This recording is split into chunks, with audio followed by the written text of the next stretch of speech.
कसं काय दिसतोय आपला व्हीएसटी बकासूर. तर कालच तुला याला मस्त पैकी नाही का काय विषय नाही. तर जय श्रीराम, मी ब्लॉगवर आजच्या ब्लॉग मध्ये तुमचं स्वागत करतो. आज आपल्याला जायचं बाबा ऊस बांधाय. कालला डायरेक्ट बकासूर आणि निघालो. तेवढ्यात आपला कोणाला आलता, कोणाला म्हणला काय विषय काय नाही, कुठं चाललाय, चाललो म्हणलं आपलं बांधाय. आणि डायरेक्ट साईटवर गेलो बघा. हे असं खाली घ्यायला लागतंय बघा ट्रॅक्टर नाही का, म्हणजे शीट खाली असते तर बांधायचं. मग काय साईटवर गेल्यानंतर त्याने ते केलं असतं ट्रॅक्टर आत घालायला चालू.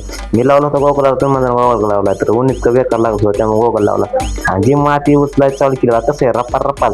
तर आता म्हणलं काय नाही विषय, धुरा फुपटा सिमेंट खाकाना सगळं करून टाकायचं. काय डायरेक्ट बांधायला चालू गेलं तर मग काय विषय खोल कसं काय मग बांधून झालं आपलं. डायरेक्ट साईटवर निघालो. तेवढं दुसऱ्या साईटवर गेलं तेवढं कोणाला आला, कोणाला म्हणलं आपल्याला चाललं बसायचं. मग काय कोणाला बसवलं डायरेक्ट. आता मग थोड्या वेळानं ऊन तुला जातं मग काय थोडं रेस्ट केला आम्ही यांना. आपलं बकासूर लावलं बघा, थोडं सावलेलं नाही का, लई गरम झालं. तेवढ्यात मग आभाळ लय आलतं मित्रांनो. मग उठलो मग आभाळ लय आलतं. मग काय बांधा चालू केलं. मग काय बांधून झालं की मग निघालो आपण आपल्या घराकडं. आणि ब्लॉग आवडला असेल तर सबस्क्राईब पण करून जावा.